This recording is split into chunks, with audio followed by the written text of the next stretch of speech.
이번 시간에는 바인딩에 대해서 공부하겠습니다.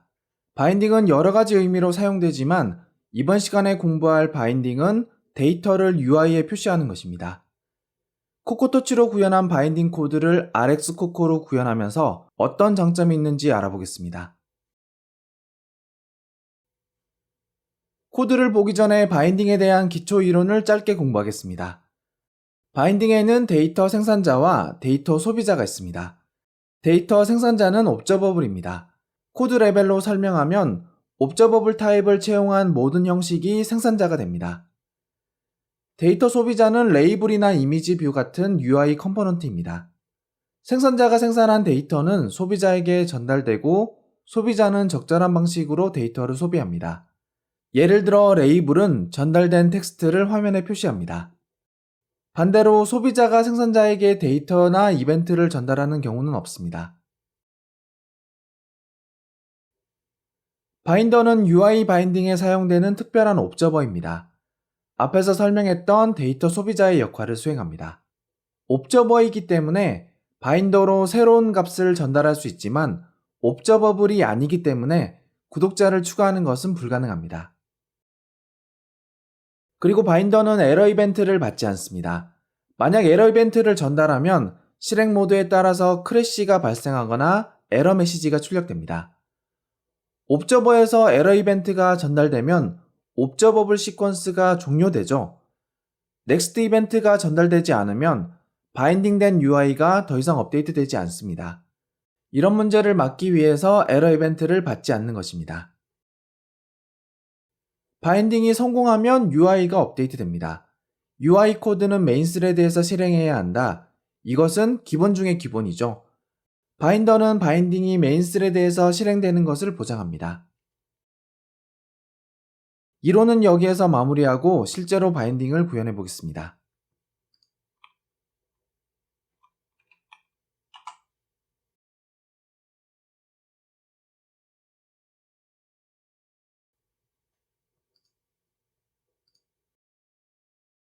텍스트 필드에 문자열을 입력하면 이렇게 동일한 문자열이 레이블에 표시되는 간단한 샘플입니다.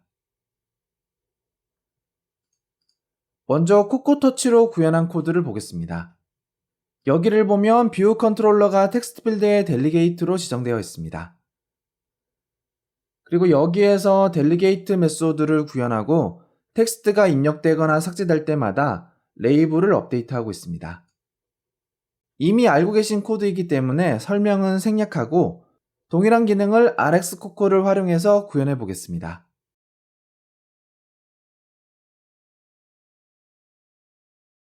팝 프로젝트를 확장하고 UI 텍스트 필드 플러스 rx.swift 파일을 보겠습니다. 여기를 보면 텍스트 속성이 컨트롤 프로퍼티 형식으로 선언되어 있습니다. 컨트롤 프로퍼티는 데이터를 특정 UI에 바인딩할 때 사용하는 특별한 옵저버블입니다. 그리고 여기에서 타입 파라미터가 옵셔널 스트링으로 선언되어 있죠. 텍스트 속성이 변경될 때마다 넥스트 이벤트를 전달하고 여기에는 옵셔널 스트링 형식의 데이터가 저장되어 있습니다.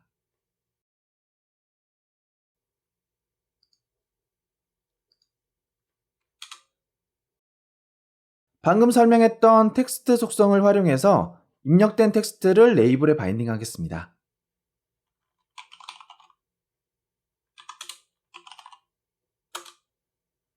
이 속성은 RxCoco가 확장한 속성이 아니죠.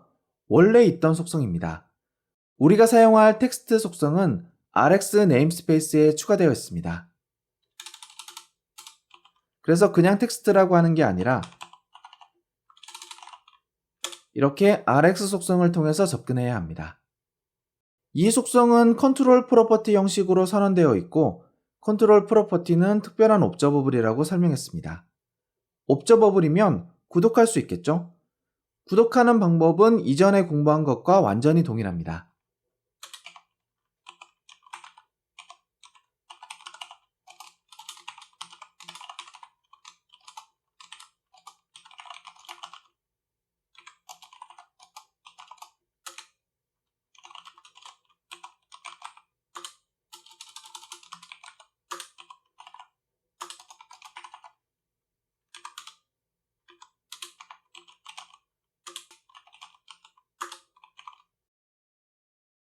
이렇게 디스포즈 백으로 리소스를 정리하는 것도 이전과 동일하죠. RX 코코가 확장한 텍스트 속성은 텍스트 필드에 입력된 값이 업데이트될 때마다 넥스트 이벤트를 전달합니다. 구독자는 이벤트에 포함된 문자열을 레이블에 표시하고 있습니다.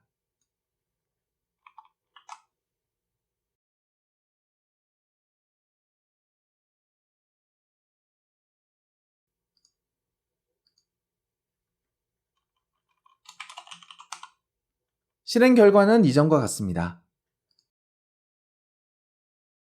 하지만 코코터치로 구현한 코드와 비교해보면 일단 코드가 단순합니다. 델리게이트를 구현할 필요도 없고 최종 문자열을 조합하는 코드도 필요 없습니다. 그리고 데이터 흐름을 쉽게 파악할 수 없는 델리게이트 패턴과 달리 코드만으로 데이터 흐름을 쉽게 파악할 수 있습니다. 그런데 이 코드에는 한 가지 문제가 있습니다. 지금 선택되어 있는 이 코드는 어떤 스레드에서 실행될까요? UI를 업데이트하는 코드니까 반드시 메인 스레드에서 실행해야 되죠. 지금은 서브스크라이브 메소드가 메인 스레드에서 호출되기 때문에 문제가 없습니다. 하지만 구현에 따라서 백그라운드에서 실행될 수도 있습니다. 이런 문제를 해결하는 방법은 크게 두 가지를 생각해 볼 수가 있겠죠.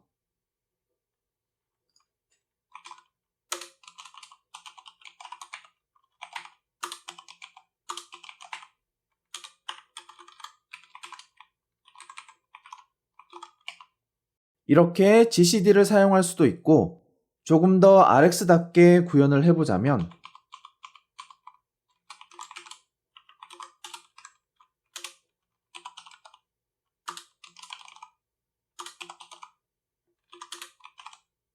이렇게 옵저브온 메소드로 메인 스케줄러에서 실행되도록 구현할 수 있습니다. 사실 지금까지 설명한 두 가지 방법은 자주 사용하지 않습니다. RX 코코는 더 나은 방법을 제공합니다. 다시 팝 프로젝트에서 UI 레이블 확장을 보겠습니다.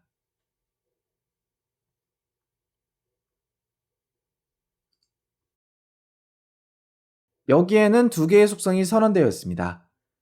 두 속성의 형식을 보면 앞에서 공부한 바인더로 선언되어 있죠.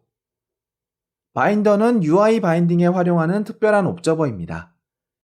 이 속성을 활용해서 코드를 계산하겠습니다.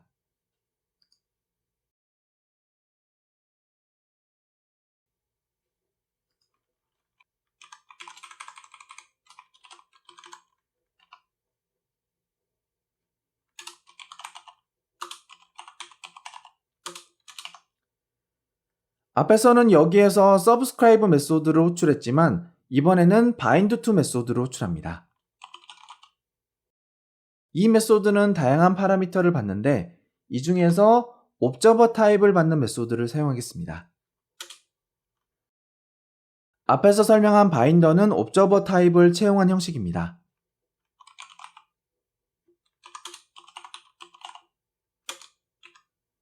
그래서 이렇게 텍스트 속성을 파라미터로 전달할 수 있습니다.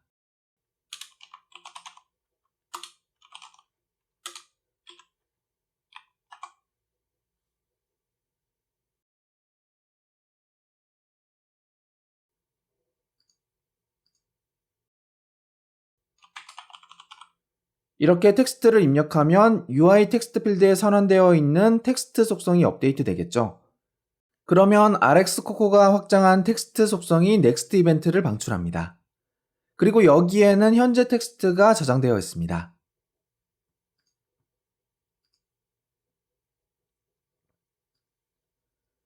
bind to 메소드는 옵저버블이 방출한 이벤트를 옵저버에게 전달합니다. 여기에서는 RX 코코가 UI 레이블에 추가한 텍스트 속성으로 전달됩니다. 이 속성은 바인더 형식이죠. 넥스트 이벤트에 포함되어 있는 값을 꺼내서 UI 레이블에 있는 기본 텍스트 속성에 저장합니다. 결과적으로 텍스트 필드의 텍스트와 레이블의 텍스트가 바인딩되어서 항상 동일한 값을 표시합니다. 이전에 작성했던 코드도 충분히 단순하지만 이 코드는 더 단순해졌죠. 여기에 더해서 메인 스레드를 직접 지정할 필요가 없다는 장점이 있습니다. 바인더가 바인딩을 메인 스레드에서 실행해 주기 때문에 더 이상 스레드에 대해서 신경 쓸 필요가 없습니다.